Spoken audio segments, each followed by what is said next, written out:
Chris Paul, or Chris Paul was a really good point guard, and you would love to have him on your team, but you're not going to win. He's not going to win a ring. See, when I think of face of the NBA, I think of charities. Who's a person that this person can come out and, you know what I mean? It's just it's children, you know what I mean? Old people, somebody that everybody can recognize. That's the only thing that will stop Melo. Right. And again, that's why I lean so hard towards Luka, because he just has this marketable personality. You know, he's so bubbly and just a team player. See, the weird thing about LaMelo Ball is when they were kind of at their height with Ball in the Family and the TV show, a lot of people was like, "Oh man, he's too silly." They didn't see him as being a serious NBA player because he was so silly. But the problem was that he was a child, so it kind of made sense. But now he's a 19-year-old kid. He's playing out his mind. I think it's really going to depend on how he continues to grow, what his personality, how he comes into as a man, what his personality looks like. Because you don't necessarily have to be a champion. You don't have to be a champion to be the face of the league. Because even with LeBron was right there with Kobe before he even won his title. But the next face of the league will have to bump out the current. Yeah. Yes. You always have to go what they call the changing of the guard. Right. Whoever is there for the changing of the guard, and from the conversation that you guys heard earlier, of all the guys that you just mentioned, who could possibly be the face of the NBA, who's closest to the changing of the guard? That's Dallas. There you go. That's Dallas. There you go. And we'll be back. Just like 2011. We had last We'll have to see. until they That's 2011. until they get a wing. I can't call it. Because you got to look at he's right, the different wings. Who's guarding these wings? And it will only be right if we beat LeBron again for Luka to for LeBron to hand it off to Luka. And he respectfully will. He respectfully will. Not yet.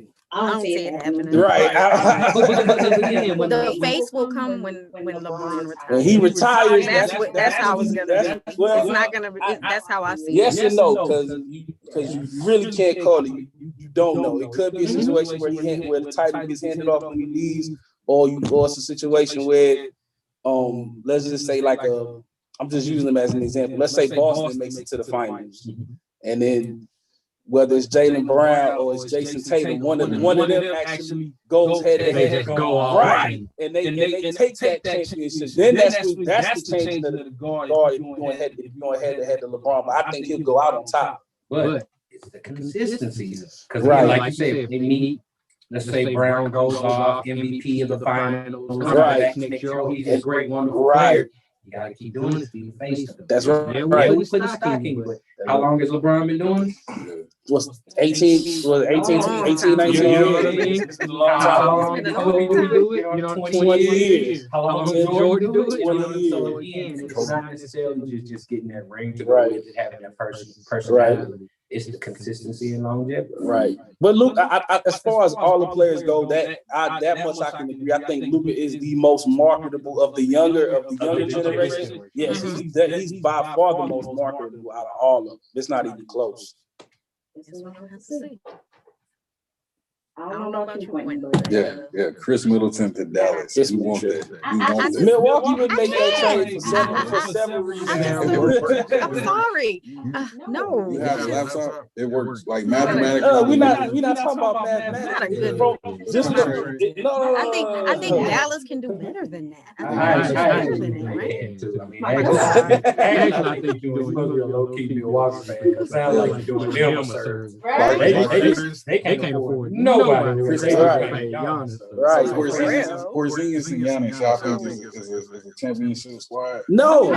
They're gonna clog the lane for each other. They're both the same players.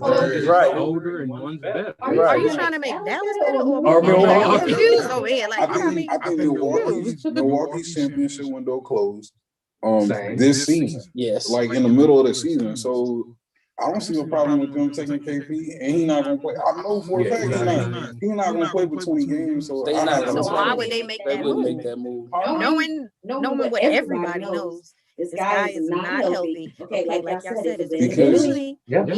Middleton's available and they pay. And the biggest thing with that is Chris Middleton, and that was last year in the bubble. We see it in the bubble. What did Giannis not want to do against the Miami Heat? He didn't want to guard Jimmy Butler. Yeah. So if you trade away Chris Middleton, he can't guard a three. Right, he's too big. He's too big and slow to guard a three. The sad thing, like the crazy thing is weird how you see Ben Simmons at 6'10". He's athletic and mobile, while Giannis at 6'11", he's big and slow. He's clunky, so he won't guard wings. That's why that doesn't make sense for them to trade away Middleton. Middleton guards the wings. They picked up PJ Tucker. PJ Tucker is like 38 years old, man. He's playing. Okay, so my point in bringing it up is that Milwaukee is not actively finding people to bring a championship to Giannis. So at this point, cut your losses. Go ahead and trade, get Giannis up there. But they would, if they did trade, they wouldn't trade him for someone who's gonna play in the lane. To be completely honest, they messed up when they let Brogdon go. And at this point, I mean, there's no saving them.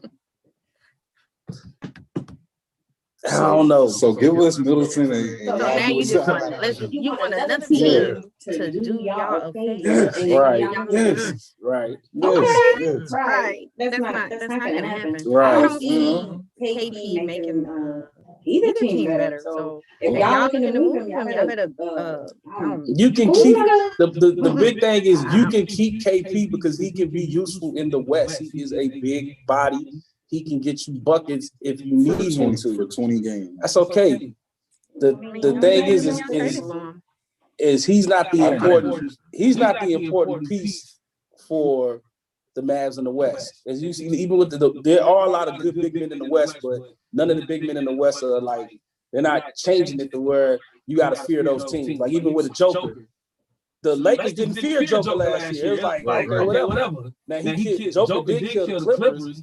Which is why I didn't understand why the Lakers made Trez such a priority, because he was getting killed by Joker, Right. and he was getting killed by AD.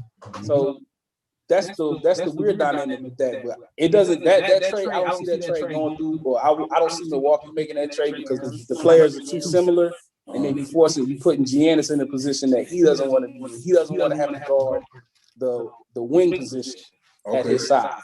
So I got one for y'all. Who's winning MVP this season? Oh, I got Embiid. I got Joker. I got Joker, but I think Chris Paul is highly disrespected, and Chris Paul should act. Chris Paul is the most valuable player this year. He's the most valuable player. The Phoenix Suns without Chris Paul are a lottery team.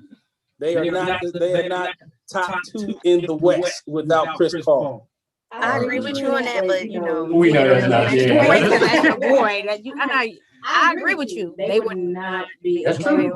I agree with you, but still not MVP. They almost wasn't going to go on the All-Star game too. So, but that's only because the definition of a player that's balling in the NBA, you got to be putting up 20 plus.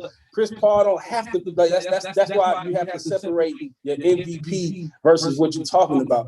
Him being most valuable, he's the engine that gets that team going. He helps Devin Booker get better shots. Even though DeAndre Ayton, even though he's been like a complete negative for that team the entire season, he's been a complete negative on the court. Chris Paul still gets some shots. I've told people this for years now.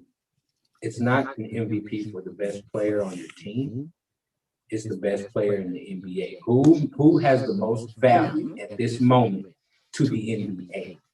Not even necessarily who's on the best team, but who has the most value, almost to that who's in line to be the face of the NBA next.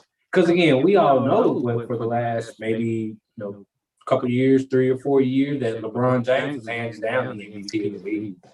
But they didn't give it to him because they're just so used to his success. Right. They're so used to his greatness. Like dude, yeah, exactly. Like this man, and is putting up inhuman numbers. They're trying to keep LeBron James' MVPs in check because they don't want him equaling or He should have surpassing had Jordan. He should, Right. hands down. Right. Hands down. I think Jordan should have more too. Right. They gave it to It was like Malone. two. Yeah. Gave it to Like- Barkley 1 year. I mean, I get those are what I tell people a lot of time about the politics of the NBA. Yeah. Right. See, a lot of the decision making and opinions that we have about sports, we always have to consider the politics in it. They play a bigger role than we think. So, I agree with you on that That one. one. All right, Quentin. Any final thoughts on fantasy basketball? Any final ads? I mean, who you got? Like I said, if you're looking for a big man, I definitely go with Stewart. Isaiah Roby, I believe is his name, from OKC. Mhm. Is also a good pickup.